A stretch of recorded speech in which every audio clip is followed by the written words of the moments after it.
জিলহজ মাসের প্রথম 10 দিন অত্যন্ত গুরুত্বপূর্ণ।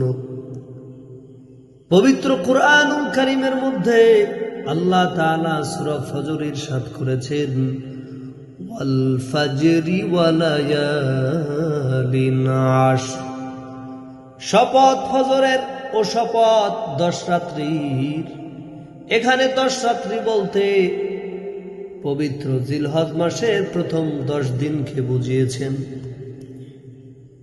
তিরমিজি শরীফের হাদিস, রাসূল করিম সাল্লাল্লাহু আলাইহি ওয়াসাল্লাম ইরশাদ করেছেন, আল্লাহ তাআলার নিকট জিলহজ মাসের প্রথম 10 দিনের ইবাদতের চেয়ে অধিক পছন্দনীয় আর কোনো ইবাদত নাই। এর প্রতিদিনের রোজা 1 বছরের রমজানের সমতুল্য, আর প্রত্যেক রাতের ইবাদত লাইলাতুল কদরের ইবাদতের সমতুল্য।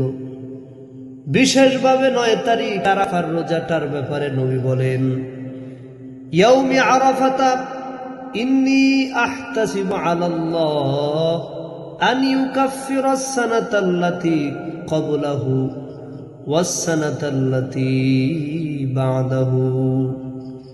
নবী বলেন, আমি আল্লাহ তাআলার দরবারে আশা রাখি আরাফার দিবসে রোজা রাখলে তিনি পূর্ববর্তী ও পরবর্তী বছরের গুনাহ মাফ করে দিবেন।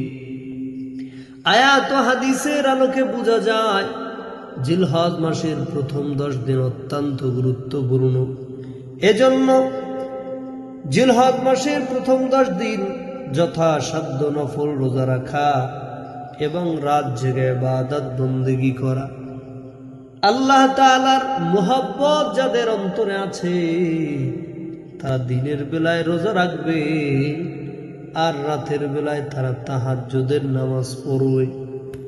আল্লাহ তাআলা বলেন, ওয়াল্লাযীনা আমানু আশাদ্দু হুব্বাল লিল্লাহ।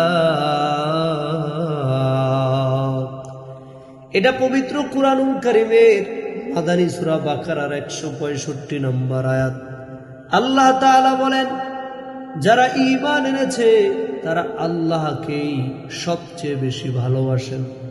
অতএব যার অন্তরে আল্লাহর ভালোবাসা মজুদ আছে তারা দিনের বেলায় রোজা রাখবে আর রাতের বেলায় আল্লাহর সন্তুষ্টি অর্জনের জন্য নফল সালাত আদায় করবে।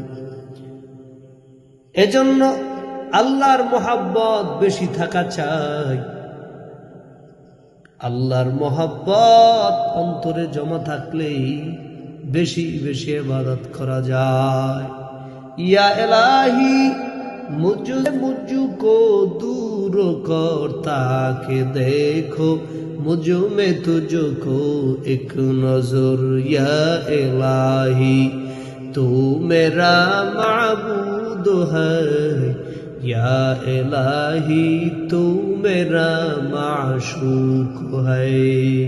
हर रंग में तू, हर बू में तू, हर जा में तू, हर दम दिखता हो जिधर चाहता हो अफ़के रहम करो। दिखता हो जिधर चाहता हो अफ़के रहम करो। तेरा ऐना आलो में रंग बू है, जिधर दिखता हो उधर तू ही तू है।